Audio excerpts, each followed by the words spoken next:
জাতীয় শিক্ষক সম্মান পুরস্কার পাচ্ছেন শ্যামনগর শালবাগান জিএসএফপি স্কুলের প্রধান শিক্ষক প্রশান্ত কুমার মারিক।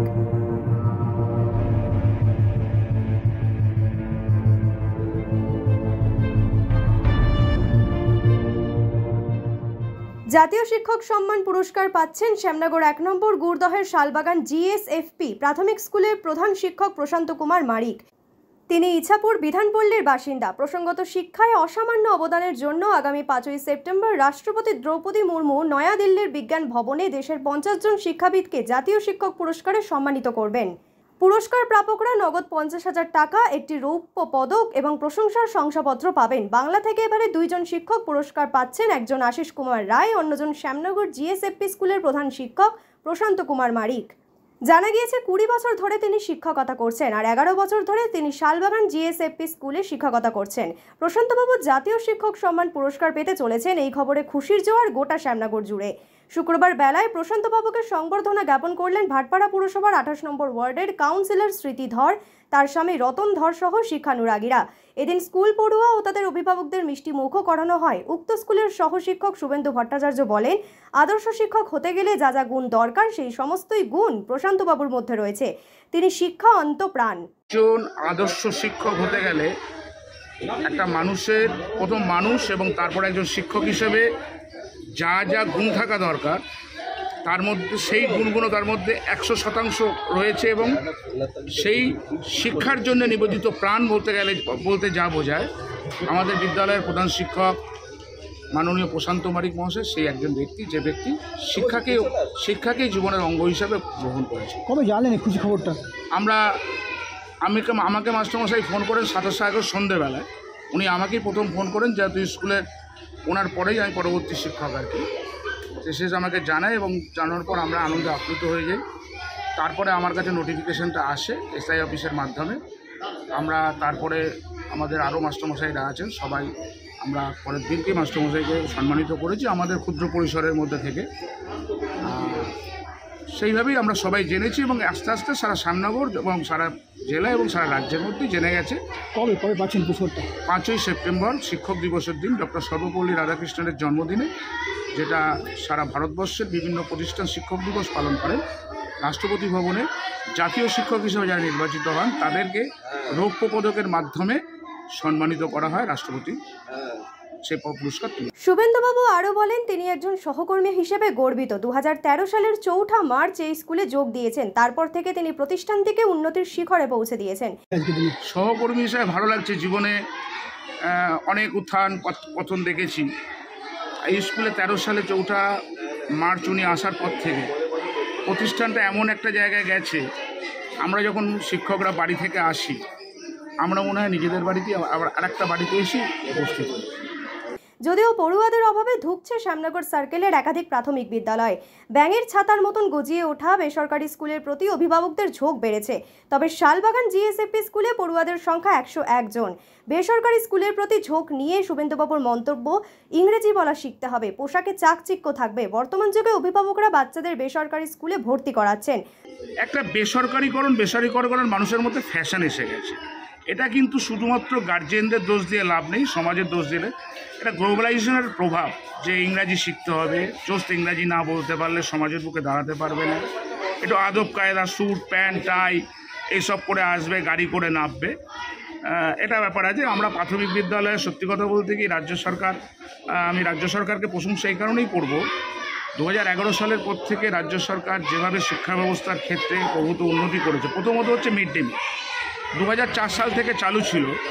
আপনি খবর নিয়ে দেখবেন বৃহত্তর শ্যামনগর অঞ্চলে ২০১১ সালের আগে বড় বড় হাই স্কুলগুলো, আমি দায়িত্ব নিয়ে বলছি, শ্যামনগর গার্লস, কান্তিচন্দ্র, সীতানাথ পাঠশালা, এইসব স্কুলগুলো তো আমি ২০১১ সাল পর্যন্ত দেখেছি মিড ডে মিল চালু হয়। ২০১১ সালের পর কিন্তু মিড ডে মিলটা একটা বিপ্লব এসেছে। আর মিড ডে মিলটা কেন আপনারা হয়তো জানেন, নিশ্চয়ই জানেন। মিড ডে মিল হচ্ছে সেই সব মানুষগুলোর জন্য যে বাচ্চারা বাড়িতে ঠিক মতন খাবার পায় না, অপুষ্টিতে ভোগে, সেই বাচ্চাদের কাছে পুষ্টিকরণের জন্য এই মিড ডে মিল এবং স্কুলমুখী করার জন্য এই মিড ডে মিল। তারপরে বিনা পয়সায় বই পাচ্ছে, বিনা পয়সায় ব্যাগ পাচ্ছে, বিনা পয়সায় ড্রেস পাচ্ছে, বিনা পয়সায় জুতো পাচ্ছে, নানা রকম প্রকল্প ঐক্যশ্রী থেকে মাইনরিটিরা স্টাইপেন্ড পাচ্ছে, শিডিউল কাস্ট শিডিউল ট্রাইব বাচ্চারা নানা রকম স্টাইপেন্ড পাচ্ছে। একেবারে যে ওই আপনি যেটা বললেন না, ওই বেসরকারি স্কুল যেমন আছে, আমাদের শ্যামনগর বালিকা বিদ্যালয় আছে, যেখানে হাই স্কুলে 2100 স্টুডেন্ট আর প্রাইমারি স্কুলে 1000 স্টুডেন্ট। এটাও তো আছে, এটাও বলুন কোন বেসরকারি স্কুলে 2100 স্টুডেন্ট আছে, আমাকে একটু বলুন। তবে নতুন প্রজন্মকে সরকারি স্কুলমুখী হওয়ার বার্তা দিলেন শুভেন্দু ভট্টাচার্য। এর জন্য বলবো আপনারা আসুন, বাচ্চাদেরকে পাঠান। সরকারি স্কুলের শিক্ষকরা প্রত্যেকেই ট্রেনিং প্রাপ্ত শিক্ষক শিক্ষিকা, তারা মাতৃস্নেহে এবং পিতৃস্নেহে বাচ্চাদেরকে শিক্ষা দান করেন। আপনারা যদি বাচ্চাদেরকে স্কুলে পাঠান তাহলে শিক্ষক শিক্ষিকারা আরও বেশি আগ্রহী হবে তাদের শিক্ষা প্রতিষ্ঠান এবং বাংলা ভাষার যে প্রাথমিক বিদ্যালয়গুলোকে বাঁচিয়ে রাখার জন্য। আপনারা প্রচারে বিভ্রান্ত হবেন না, চাকচিক্যে বিভ্রান্ত হবেন না। আসুন সবার সাথে, মানে সমন্বয় সাধনের মাধ্যমে, যেটা আমাদের বলে আর কি, যে আমরা একসাথে বসে সব জাতি ধর্ম বর্ণ নির্বিশেষে মিড ডে মিল খাবো, পড়াশোনা করবো। এটা বলে সমন্বয় শিখন, এই আমাদের ট্রেনিংয়ের ভাষা। এখানে হিন্দু, মুসলমান, আর্য, অনার্য, শিখ, পাঠান, মুঘল যা আছে সব জাতির মানুষ কিন্তু এই শিক্ষাক্ষেত্রে এসে মিড ডে মিলের টেবিলে বসে কিন্তু জাতিভেদটা বন্ধ হয়ে যাচ্ছে। জাতিভেদ নিয়ে বা ধর্ম নিয়ে যে সমস্যা আজকে দেখা দিয়েছে, এই সমস্যা উৎপাটিত করতে গেলে রাজ্য সরকারের পরিচালিত বা সরকারি পরিচালিত যে বিভিন্ন বিদ্যালয়গুলো আছে, সেই বিদ্যালয়ে যদি গার্জেনরা তার বাচ্চাদের অংশগ্রহণের মাধ্যমে নিয়ে আসে, সেখানে কিন্তু তাদের মধ্যে ধর্মবিদ্বেষ বা জাতিবিদ্বেষ সৃষ্টি হবে না, একটুখানি মনে করি। আরেক সহশিক্ষক নদিয়ার ধুবুলিয়ার বাসিন্দা রিজাউল হক মণ্ডল বলেন, 103 কিমি পথ অতিক্রম করে তিনি প্রতিদিন স্কুলে আসছেন। তিনি এখানে 3 বছর ধরে শিক্ষকতা করছেন। তার কথায় অত্যন্ত ভালো মনের মানুষ প্রধান শিক্ষক। সহকর্মীদের উনি নিজের পরিবারের সদস্য হিসেবেই মনে করেন।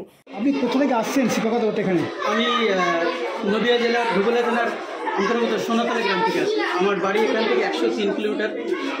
আমি আপাতত প্রতিদিন যাওয়া আসা করি। কত বছর ধরে আছেন? আমি এখানে 3 বছরের একটু বেশি সময় ধরে আছি এখানে, 3 বছরের অতিক্রান্ত। খুশির খবর পেয়েছেন যে রাষ্ট্রীয় পুরস্কার পাচ্ছেন আপনাদের প্রধান শিক্ষক, কেমন লাগছে? একদমই একটা খুব সুন্দর খুশির খবর। কিন্তু আজকে পুরস্কারটা পেয়েছে বলে তাই, তা না হলে উনি আমার কাছে, বিশেষভাবে আমার কাছে উনি আগে থেকেই পুরস্কার প্রাপ্ত হন। কেন? কারণ উনি এতটাই, মানে আমার দেখা গুণীজন যাদের আমি দেখেছি তাদের মধ্যে উনি সত্যিই সেরা, আলাদা, এবং ওনার একটা পাওয়ারই ছিল। হয়তো অপেক্ষা বেড়েছে, কিন্তু আগে পেলেও কোনো অসুবিধা ছিল না। এবং আমি সত্যি করে স্পেশালি আমি খুবই, মানে এতটা খুশি কি বলবো, আমি আমার বন্ধুজন, আমার পাড়া প্রতিবেশী, আত্মীয় স্বজন সকলকে এই ব্যাপারটা নিয়ে এত আলোচনা করি না। এমনি শুধু পুরস্কার পাওয়াটা না, আমি এর আগে থেকেই মানে আমার বন্ধুদের কাছে, আমার পাড়া প্রতিবেশীর কাছে আমার এই স্যার সম্পর্কে অনেক আলোচনা করেছি।